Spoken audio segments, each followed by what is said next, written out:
Thank you, Mr. Speaker. Look, I want to speak very strongly in favor of Ms. Wasserman-Schultz's resolution, which recognizes Jewish American Heritage Month and the important contributions that Jewish Americans have made to our country. And I want to thank her for her continuing leadership within Congress and also within the American Jewish community.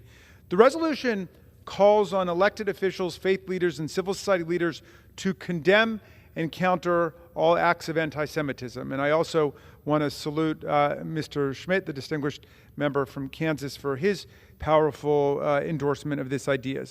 The resolution also goes on to urge the House to take, quote, all possible steps to ensure the safety, security, and dignity of American Jews in all aspects of their lives. So we are called upon to condemn anti-Semitism and to ensure the safety of the Jewish community along with everyone else. And the appeal is appropriate and timely. We've got to do everything in our power to counter the poison of anti-Semitism and racism and other forms of bigotry, which are really the gateway to destruction of liberal democracy in our country.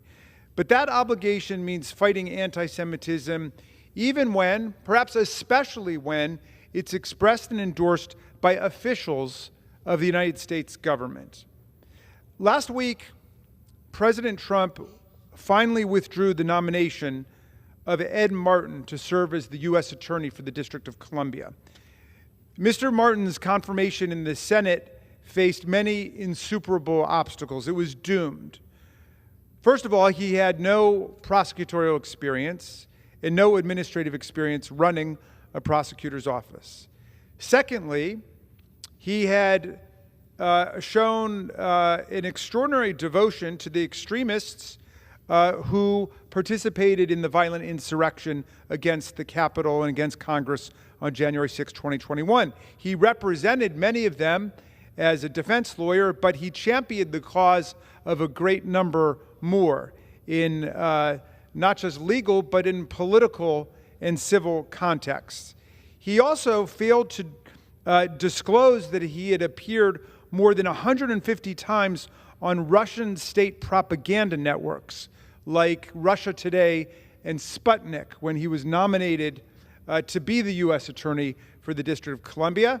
And these are networks that were forced to register as foreign agents of Vladimir Putin's government. So the truth is that his nomination was doomed regardless. But I would say that all of these disqualifications by themselves pale in comparison to Mr. Martin's long and troubling relationship with a Hitler-loving neo-Nazi named Timothy Hale Cuccinelli, who was sentenced to 4 years in prison for breaching the Capitol during the January 6th attack. Hale Cuccinelli is an outspoken anti-Semite who proudly wears a Hitler mustache, advocates killing the disabled at birth, and he told co-workers that Hitler should have finished the job. At his sentencing, a Trump-appointed federal judge warned him that his actions and statements make everyone, including Jewish people, less safe in our country. Well, how did Ed Martin, President Trump's pick for one of the most important jobs in the American criminal justice system, react to all of the extraordinary statements and the lawless actions of Mr. Hale Cuccinelli? Well, he invited him to go on his podcast multiple times to spout his fascist propaganda. He presented him with an award before a big audience. He praised him as an extraordinary man and an extraordinary leader. By attending President Trump's inauguration with his good friend, he continued to promote him in establishment political circles, and he headlined a fundraiser together with Mr. Hale Cuccinelli in Florida last year. By pretending not to know that he was a vicious anti-Semite, even after he clearly had evidence that he was, Mr. Martin continued to legitimize and validate the views of this man. Mr. Martin's weak protests that he didn't know anything about what his views really were debunked not only by National Public Radio, but by the record of Martin's involvement with other extremists. For example, Mr. Martin has also praised Jack Posobiec, an anti-Semitic conspiracy theorist with links to the Proud Boys, the Oath Keepers, and several other white nationalist organizations. Mr. Martin frequently praises Mr. Posobiec online and calls his anti-Semitic insights valuable and incredible.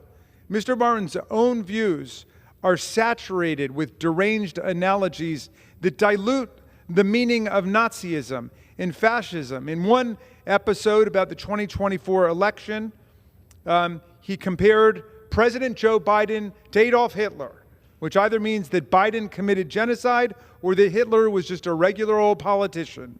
In another episode about the election, he repeated the defamatory lie that Jewish people who vote for Democrats are somehow less Jewish than those who vote for Donald Trump. So how did President Trump treat this disturbed individual after his nomination just collapsed across the hallway in the U.S. Senate in the face of this mountain of evidence of his extremism? Not by cutting him loose, as he should have, but by appointing him to serve in a senior role in the Department of Justice, which does not require confirmation by the U.S. Senate. He named him to be the U.S. pardon attorney, and he named him to be director of a task force on the weaponization of government. A perfect assignment, perhaps, for a man who writes vituperative threat letters to Democrats when he hears them say things that he doesn't like. Well, it makes me wonder why President Trump would put up with this and would insist upon placing him in a position of such critical importance in the Department of Justice. We know President Trump saw very fine people on both sides of the anti-Semitic riot that took place in Charlottesville. We know that he had to his house Nicholas Fuentes, another neo-Nazi Holocaust revisionist. Look, I believe that this is a matter of fundamental importance that both Democrats and Republicans in the House and the Senate demand that Ed Martin not have a role in the U.S. government, given his close association with all these extremists and his very damning statements in the past, not to mention the fact that he had more than 150 appearances on Russian propaganda state networks. We should be rejecting anti-Semitism wherever it appears, on the left, on the right, in the center. It doesn't matter what you call yourself. If you align with hatred against any group, you are a danger to American constitutional democracy, and we should not allow it to gain a foothold in the government of the United States of America. So let us adhere to the spirit of President George Washington, who said in his famous letter in 1790 to the Hebrew congregation of Newport, Rhode Island, that the government of the United States gives to bigotry no sanction. Gives to bigotry no sanction, to persecution no assistance. To bigotry no sanction, to persecution no assistance. If these words are to mean something in our day, in the 21st century, we must insist that men like Ed Martin and his anti-Semitic associates and friends have no place representing the people of the United States in our government. We must pay more than lip service to the idea of fighting anti-Semitism. We must fight anti-Semitism when we see it in the government of the United States itself and even amongst our friends. I urge my colleagues to support this resolution, and let's put the words and the spirit of this resolution into practice. I reserve the balance of my time.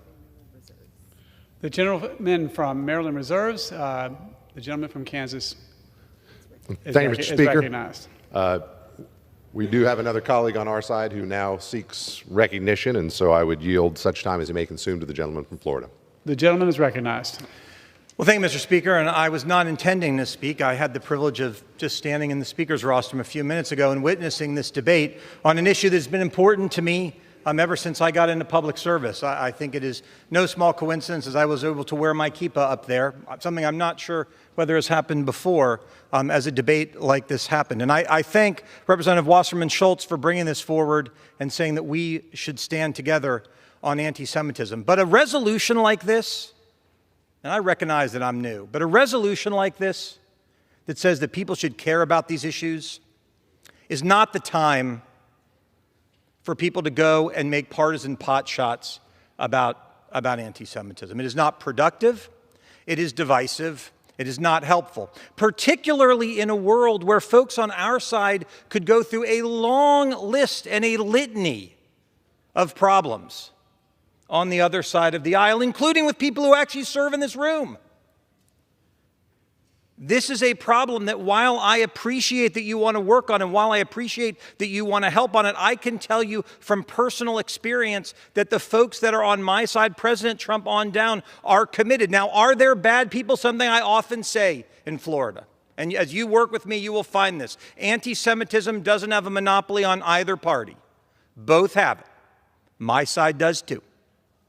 But where we fight together to take it on and not to take shots, we actually begin to solve the problem.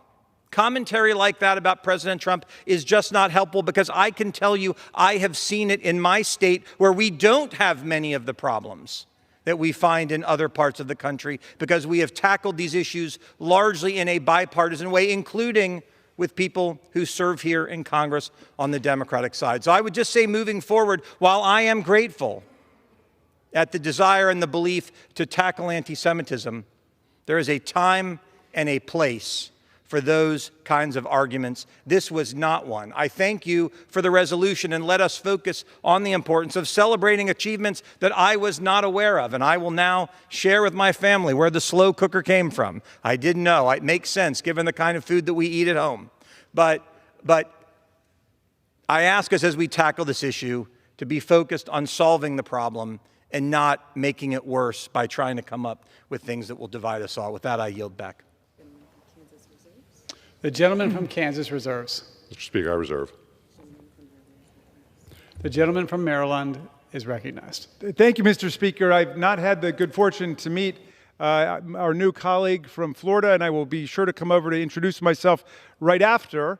And I'm glad that he's in support of the resolution. The very first sentence of it says, the House of Representatives calls on elected officials, which presumably includes us, faith leaders and civil society leaders, to condemn and counter all acts of anti-Semitism.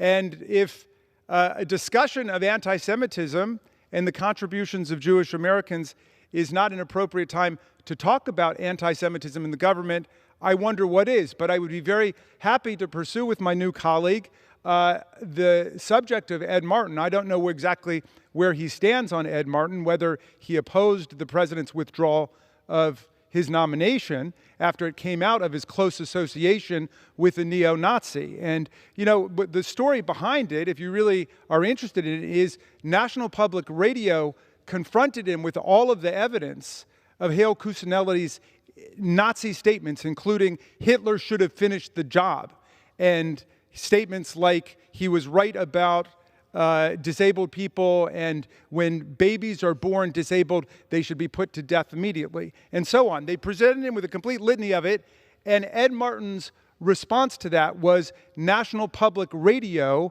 is a propaganda network paid for by the government. And he had nothing of substance to say about his good friends, this extraordinary leader's anti-Semitic remarks. So it seems for some people, there's never an opportunity to actually repudiate and denounce anti-Semitism when it actually appears. Now, when it came out that he did know about it, they were forced to withdraw the nomination. But imagine everyone's surprise when Donald Trump decided to then make him the United States pardon attorney, overseeing a large office of people considering pardon applications from across the country. Now, is that someone that I think can be trusted to deal fairly in terms of minority groups, Jewish Americans, African Americans, Hispanic Americans? I don't think so. I'm sorry the gentleman doesn't think it's appropriate to talk about anti-Semitism when we see it. We just have an honest difference of opinion about that. But if he's interested in pursuing it some other time, I would love to discuss it with him. And I think you'll come to find that we use the floor of the House of Representatives to talk about a lot of things going on, and you might be able to stick narrowly to one particular topic. Good for you if that's what you'd like to do. But we like to talk about all of our legislation in context here, and this is a matter that is actually called for directly in the very first sentence of the resolution that we're all about to approve. I'll reserve. The gentleman from Maryland.